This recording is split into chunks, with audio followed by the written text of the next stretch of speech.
El arrepentimiento, un cambio de mente que produce una conducta diferente.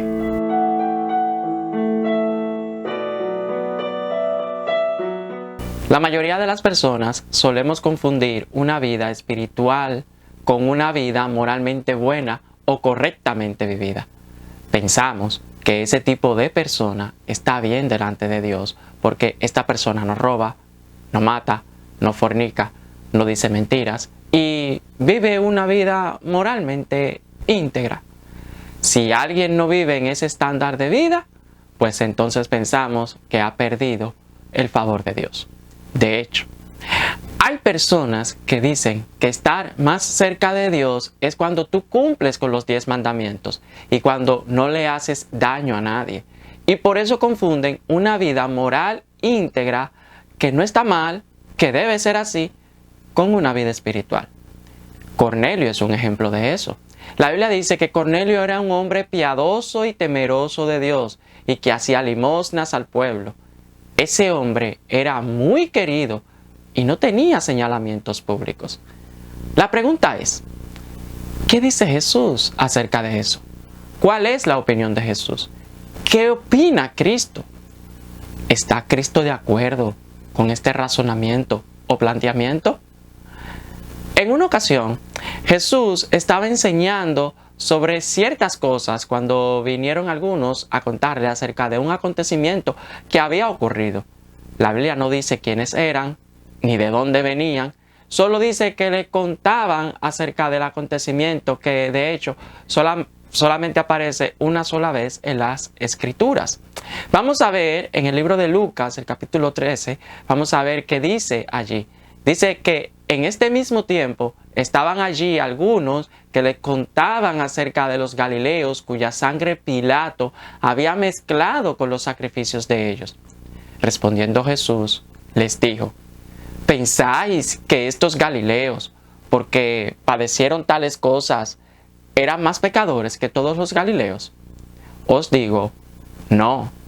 Antes, si no os arrepentís, todos pereceréis igualmente. Ellos dicen que Pilato había mezclado la sangre de estos con los sacrificios. Cristo les responde y les dice que esos hombres que les sucedió esto no eran más pecadores que los galileos, que los demás galileos que habían allí. No por eso que les aconteció son personas más pecadoras que las demás. Es decir, no por ser una persona mala te van a ocurrir cosas malas. De hecho, ese es el razonamiento de Asaf. Cuando Asaf se queja delante de Dios en el Salmo 73, él le dice que estas personas no tienen sufrimiento alguno, que estas personas son pecadores y que incluso se preguntan si el Altísimo tiene conocimiento de eso, pero que ellos no sufren. Dice el versículo 12 del Salmo 73, he aquí, estos impíos, sin ser turbados del mundo, alcanzaron riquezas. Así que, no por ser una persona pecadora le van a acontecer cosas malas. Y esa es la enseñanza que Cristo quiere ofrecer aquí en Lucas el capítulo 13. En efecto, Cristo aprovecha la oportunidad para relatarle otra catástrofe de manera natural que ocurrió en Siloé. Dice el versículo 4. O aquellos 18 sobre los cuales cayó la torre en Siloé y los mató, ¿pensáis que eran más culpables que todos los hombres que habitan en Jerusalén? Os digo, no. Antes, si no os arrepentís, todos pereceréis igualmente. Estas personas que les ocurrió este hecho natural, por así decirlo, tampoco eran más pecadores que los que habían en Jerusalén. O sea, no traten de concatenar el hecho de que a estas personas les pasó lo que les pasó porque eran pecadores. Porque eso no es así, no es la enseñanza de Jesús. Porque de hecho, ese era el pensar en aquellos tiempos. Recordemos la historia en Juan 9, el versículo 2, donde los discípulos le preguntan al Señor quién había pecado, porque se entendía que el que sufría era porque había algún pecado. Y es cierto, la Biblia relata que pueden venir calamidades a las personas por sus hechos. La ira de Jehová contra los que hacen mal, para cortar de la tierra la memoria de ellos, dice en el Salmos 34:16, y también Pedro lo cita en su primera carta. De hecho, todas las aflicciones que nosotros padecemos el día de hoy vienen a causa de la desobediencia. Todas las aflicciones, todas las enfermedades vienen a causa de esta desobediencia del hombre. Ahora bien, decir que al ser humano le acontecen cosas malas simplemente porque no viven una vida íntegra, moral o espiritual, no es correcto. No siempre que le pasan cosas malas a la gente es porque hacen cosas malas. Job dice que el hombre nace para la aflicción. Eclesiastés dice que hay impíos que le suceden obras de justos. Miren lo que dice Eclesiastés 8:14. Hay vanidad que se hace sobre la tierra, que hay justos a quienes sucede como si hicieran obras de impíos, y hay impíos a quienes acontece como si hicieran obras de justos. Digo que esto también es vanidad. Nosotros mismos, los cristianos, tratamos siempre de hacer el bien. Vivimos una vida espiritualmente bien delante de Dios. Queremos vivir una vida con Dios y estamos en Dios, estamos en Cristo. Y moralmente también. Pero ¿qué pasa? También tenemos aflicciones. Nosotros, dice la Biblia, que es a través de muchas tribulaciones que debemos entrar en el reino de los cielos. Cristo nos advirtió y nos dijo que en el mundo tendremos aflicción. Pero debemos confiar, porque Él también dijo que Él ha vencido al mundo. ¿Cuál es el mensaje que Cristo les quiere dar a sus oyentes y a nosotros hoy en día? Bueno, ya Él desmontó la teoría de que cuando te suceda algo malo es porque tú actuaste de manera incorrecta. Pero Él coloca especial énfasis en el arrepentimiento. Cristo les dice, así como esas personas murieron, así como ellos padecieron, ustedes también perecerán, ya sea en Galilea, ya sea en Jerusalén, ya sea en Siloé o en cualquier parte del mundo. Ustedes también perecerán si no se arrepienten. No importa quién tú seas o lo que hayas hecho. Si tú no te arrepientes, si tú no cambias de mente y produces una conducta diferente, también vas a perecer igualmente. En estos días podemos ver casos similares a estos que ocurrieron cuando Jesús estuvo hablando con estos discípulos. Vemos cómo seres humanos se encargan de asaltar, atracar, secuestrar, asesinar a otros, y a veces sin motivo alguno, a veces sin razón. Pero vemos también cómo los huracanes, terremotos, inundaciones, maremotos, derrumbes de tierra también han acabado con vida de personas. Y yo te pregunto, ¿eres tú más justo que aquellos que han sido asesinados en un asalto, o que han sido asesinados por error, o que han sido muertos en un terremoto, o en un maremoto, o en un tsunami, o en un huracán? ¿Acaso somos más justos que ellos, que estamos vivos aún y ellos no? ¿Tú crees que esas cosas solamente le pasan a personas malas o le puede pasar a todos?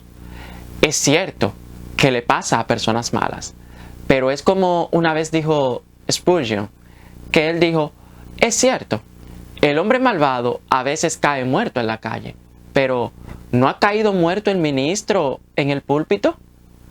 Para decirlo de otro modo, es cierto que al malvado le suceden cosas, pero a cualquier hombre piadoso también.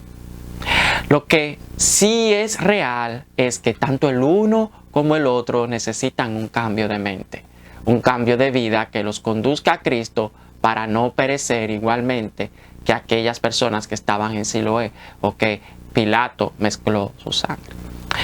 Si Cristo no viene antes por su iglesia, por ley de vida, todo el que está vivo va a morir. Todo el que está vivo tiene que morir. Unos antes, otros luego. Lo único que puede librarnos a nosotros de la muerte eterna es el arrepentimiento. El arrepentimiento, entregar nuestra vida a Cristo Jesús, es convertirnos a Cristo de todo corazón, sin importar cuán bueno creamos que somos, sin importar cuán bueno creamos que somos espiritualmente o moralmente, porque nuestra vida moral no nos va a dar la vida eterna, no nos va a sacar incluso de calamidades de esta tierra. El arrepentimiento es tan importante que fue el mensaje de Juan el Bautista en el capítulo 3 de Mateo. No es casualidad tampoco que cuando Cristo principia su ministerio, ofrece el mismo mensaje de Juan el Bautista. Mateo 4:17 dice: arrepentíos porque el reino de los cielos se ha acercado. Durante todo su ministerio predicó del arrepentimiento. Este pasaje es un ejemplo de eso. Y cuando le entregó la comisión a sus discípulos, también les dijo lo mismo. En Lucas 24:47 podemos leer que él mandó y dijo que se predicase en su nombre el arrepentimiento y el perdón de pecados en todas las naciones, comenzando desde Jerusalén. Estos obedecieron, y lo podemos saber por el libro de Hechos, por Pedro, cuando dijo en su sermón: así que arrepentíos y convertíos para que sean borrados vuestros pecados, para que vengan de la presencia del Señor tiempo de refrigerio, y Él envíe a Jesucristo, que os fue antes anunciado. Es tan importante el arrepentimiento para nosotros, y esto implica que tú dejes de vivir para ti y comiences a vivir para Dios. Esto implica que vas a sacrificar todos tus deseos con tal de servir a Dios. Esto implica que toda tu vida ahora persigue adorar, exaltar, obedecer a Dios y no a tus pasiones y a tus deseos carnales. Mi amigo, de la única forma que puedes estar en paz con Dios, que puedes entrar en el reino de los cielos, es estando reconciliados con Dios, y eso solamente se logra a través del arrepentimiento, cuando le entregamos nuestra vida a Jesucristo por medio de la fe, por su gracia. Es a través del arrepentimiento de nuestras almas, de un arrepentimiento real, genuino, que cambie mi conducta y que me atreva yo a vivir para Dios y solo para Dios. No creas que por hacer cosas buenas vas a ir al cielo. Si esto fuera así, entonces, ¿por qué fue necesario que nuestro Señor Jesucristo muriera?